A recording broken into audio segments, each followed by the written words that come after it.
What up, Cool Squad? It is your boy Big Cool coming to you from Big Cool TV, and I am back with another video. In today's video, I'm bringing you something special, at least in my mind, one of my all-time favorite sitcoms. The Game, I will be discussing it. I feel it is one of the most underrated sitcoms of all time, and it doesn't get enough respect that it deserves. But before I go any further, I would like to shout out Choice TV and Black Femininity TV for giving me the inspiration. I enjoy their channels, the way they break down and dive deep into shows that may have been forgotten, and topics that on shows that people want closure from. I might not do it as in depth as those two do, but this is just my take on, a little recap and why I feel the game doesn't get its necessary just due. But before we get further into the video, make sure you give it a big old thumbs up. Hit that like button, hit that subscribe button, and also hit that notification bell button to be notified every time I upload content, because this is just the first of many videos like this. So let's get started.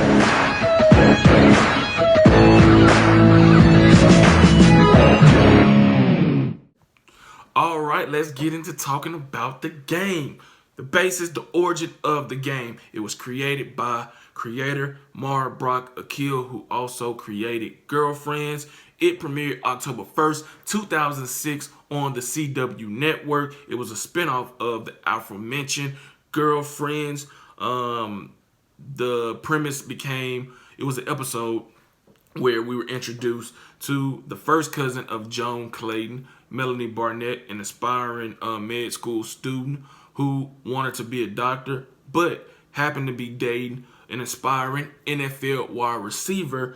So she chose to forgo her dreams of going to the top medical school of Johns Hopkins to go be with her now professional football boyfriend and live in San Diego, where she did still go to, med school. It just wasn't Johns Hopkins, the school she dreamed of going to as a child. But the initial actress that portrayed Melanie Barnett was Renee Bruce, but she was replaced by Tia Mowry Hardick, who just went in and murked Melanie Barnett in a good way. The original portrayal of Derwin Davis was portrayed by Aldous Hodge, who was inevitably replaced by Pooch, who also went in and murked Derwin Davis in a good way. And then finally, you had Jennifer Baxter, who was the original Kelly Pitts, but would go on to be replaced by Brittany Daniel, who was just a character. She brought Kelly to life like I don't think Jennifer Baxter could. No knock on her, but I just think that Kelly was perfect for the role. Her chemistry with Coby Bell, who portrayed her on-screen husband, who played Jason Pitts, it was just phenomenal. But let's give some more rundown of the main characters. I just mentioned Coby Bell. Coby Bell was the veteran of the San Diego Sabres. He was the captain. He was the #1 receiver. The husband of Kelly Pitts. Malik Wright was the star player, the $40 million man, the quarterback, the womanizer, the guy that just had all these women. He was a mama's boy. He was just a grown man child. He was just a big kid. And you see that throughout the course of the first 3 seasons, although he does progress as the show goes on. And then you have his mama / manager, Tasha Mack, Mrs. Shoot First, Ask Questions Later, played by the great Wendy Raquel Robinson. She was a hard-nosed mom, a hard-nosed manager. She didn't play when it came to her money, came to her business, or came to her son. And she didn't mince words. It's very rare in the show that you would see her be quieted by anybody. You know what I'm saying? Those main characters brought together just produced gold. Those first 3 seasons of The Game was tremendous. I mean, tremendous. You couldn't tell fans of the show otherwise. You know what I'm saying? It was a grand slam the moment it premiered. It came just like a fucking a storm. It just was, once it hit, it just ascended to something that I don't think the cast actually thought it would go to. You know, the viewers in the season one premiere was 2.6 million viewers. That was outstanding. And I don't know what it ranks amongst premieres, but I know that's a damn good premiere.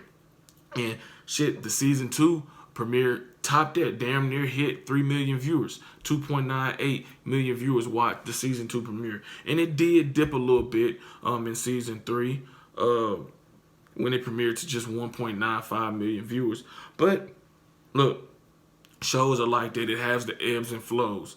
But the storyline of Melanie and Derwin, him cheating on her with Drew Sidora, and Dion kind of inadvertently telling her without knowing that she was telling her, it just set the snowball effect. You know what I'm saying? Because season two, now season one, we just grow to love Melanie and Derwin. You know what I'm saying? Oh, they so this, that, and the third, and then lovey-dovey with each other. And then season two, they can't stand each other. They can't stand each other. She go from living in a nice apartment with a rising star of a boyfriend to working at a diner, busting tables, being a waiter, seeing him with all these different chicks that he's smashing, and the gravy on the on her fucking on her damn on her uniform. I can't even get my words out. On her uniform and whatnot. You know, to her getting with Jerome, played by Macabre Brooks. You know what I'm saying? And that whole dynamic, because we all knew while they were definitely at odds, she was heartbroken, and rightfully so, that he cheated on her. You know what I'm saying? They loved each other. They been dating through college. You know, the plans to get married, have kids, and have this wonderful future was, you know, temporarily, you know, thrown down the drain by Derwin, who, you know, slept with Drew Sidora, who she not innocent in this situation. You know what I'm saying? They had a connection, had a weak moment, and that's what it was. But season two was great. You know what I'm saying? And you also got Malik, you know, not hiding the fact that, you know, he's in love with a bigger woman, a plus size woman. You know, it kind of, she outed him. I forget her name, but she outed him in an interview because he was hiding them. They were having sex and kissing and doing all that. But when it came down to it, you know what I'm saying, he didn't want to, you know, portray that to the world. And then you got Jason and Kelly. He's a frugal ass, cheapskate type of guy, and she's the total opposite. You know, she doesn't mind spending money, having nice things, being treated, you know, to the finer things in life. And he, you know, him being the head of the household, the money maker, he just like, no. You know, they had a daughter, Britt Brat, who Kelly primarily took care of. She did pretty much everything. Made his breakfast, ironed his clothes, made sure everything was in order for him. And all he had to do was, you know, study film and go to practice and play football. You know what I'm saying? And Tasha Mack, she was single mother raising, you know, Malik, doing a great job. You know, developed her own, you know, agency, and just rise from mediocrity to the top to become a top-notch, you know, sports agent. Now, it would hit a roadblock. The game would be after the shocking news, or maybe not so shocking news, that the CW would not renew the game for a fourth season. By that decision, it cost us 3 years of a great-ass show.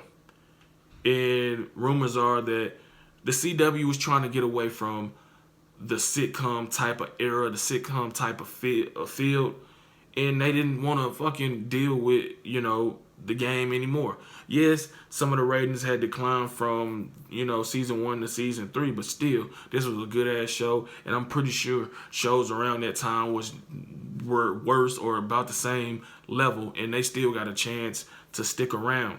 But, you know, it was talks that Mara Brock Akil would try to change the show from a 30-minute show to an hour-long dramedy, more drama, less comedy, to try to fit the mold that the CW was looking for. But the CW was like, nah, take it and get the fuck out.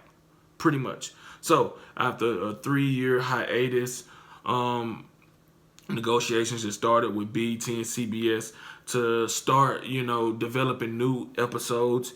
In January 11th, 2011, we got season 4. Everybody back. Tia, Pooch, Coby, Hosea, Wendy, Brittany. I'm using their real names, but you know who I'm talking about. The whole crew is back. And the fans showed their loyalty. That 3 years after the fact that we forgot about the game, not really, but it was an afterthought by a lot of people, came back with 7.68 million viewers in the season 4 premiere.